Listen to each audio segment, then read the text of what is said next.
নমস্কার, সকলকে জয়গুরু।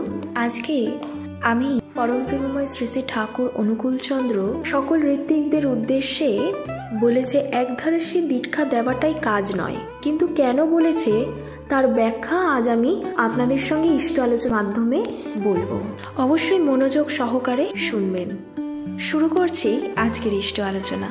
শ্রী শ্রী ঠাকুর বলেছেন, তোমরা বাইরে যে ঘোরাফেরা করো একধারসী দীক্ষা দিয়ে গেলেই যে কাজ হলো তা মনে করো না। স্থানীয় কর্মী সৃষ্টির দিকে বিশেষ লক্ষ্য রাখবে। মানুষগুলিকে বারবার এখানে পাঠাবে। প্রত্যেকটি বিষয় ও ব্যাপার সম্বন্ধে তোমাদের একটি বিশেষ দৃষ্টিভঙ্গি আছে, সেটা নিজেদের ভিতর আত্মস্থ করে নিয়ে বাছা বাছা লোকগুলিকে সেইভাবে ভাবিত করে তুলবে। গতানুগতিক ধর্মবোধের মধ্যে অনেকখানি অধর্ম আছে, অনেকখানি জড়তা আছে। জীবনের বাস্তবতাকে এড়িয়ে পরলোকমুখী হয়ে চলার বুদ্ধি আছে। তোমাদের সংস্পর্শে মানুষের ভিতর থেকে এই জড়তা যেন ছুটে পালায়। পরিবেশ ও পারিপার্শ্বিক সম্বন্ধে তোমাদের এতখানি সক্রিয় অনুসন্ধিৎস অন্তরাজ থাকা লাগে যে পরিবেশ ও পারিপার্শ্বিক সম্বন্ধে তোমাদের এতখানি সক্রিয় অনুসন্ধিৎস অন্তরাজ থাকা লাগে যে তা দেখে যেন মানুষ শিখতে পারে তাদের কি করণীয়। তোমাদের মুখের কথা কিন্তু মানুষ কমই নেবে, বেশি নেবে তোমাদের করাটা, তোমাদের চলাটা। তাও যদি তাদের শ্রদ্ধার পাত্র হও। মানুষের শ্রদ্ধার পাত্র হবে কিভাবে? মানুষের শ্রদ্ধা পাত্র হওয়ার মতলব নিয়ে যদি ঘুরো, কখনো মানুষের শ্রদ্ধা আকর্ষণ করতে পারবে না।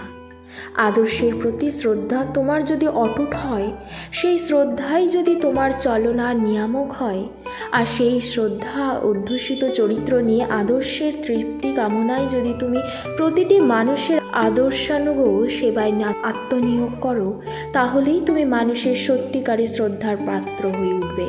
আদর্শানুগ সেবার মধ্যে আছে সত্যানুগ সেবা। তা দিয়ে মানুষের সত্তা পুষ্ট হবে, সে প্রকৃতই লাভবান হবে এবং তুমিও লাভবান হবে তাদের দিয়ে। তারা তোমার সম্পদ হয়ে উঠবে। ভাববে, বলবে, অমুকদার দৌলতে আমি জীবনের পথ পেয়েছি, উনি যা করেছেন আমার তার তুলনা হয় না। ওই ভাব থাকলে যেমনতর করা আসে তোমার প্রতি, তাও আসবে। তাই আমি বলি মানুষ সম্পদের কথা। এইভাবে মানুষ উপায় করা, মানুষের সাত্ত্বিক কল্যাণ করা, এর চাইতে বড় জীবিকা কিন্তু হতে পারে না। সাত্ত্বিক কল্যাণের মধ্যে কিন্তু শতাসঙ্গত সর্ববিধ কল্যাণ নিহিত আছে। এই ছিল ব্রাহ্মণ ও বিপ্রের কাজ।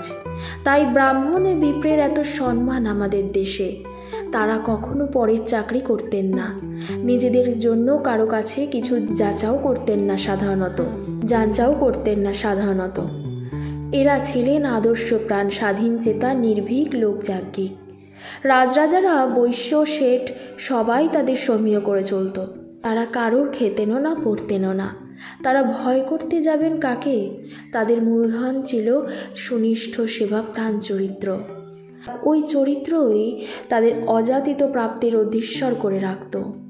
আমার ইচ্ছে করে তোমরা ঋত্বিকরাও চাকরি বাকরি, ব্যবসায় এবং এখানকার সাহায্যের উপর না দাঁড়িয়ে অমনি চরিত্রের উপর দাঁড়াও।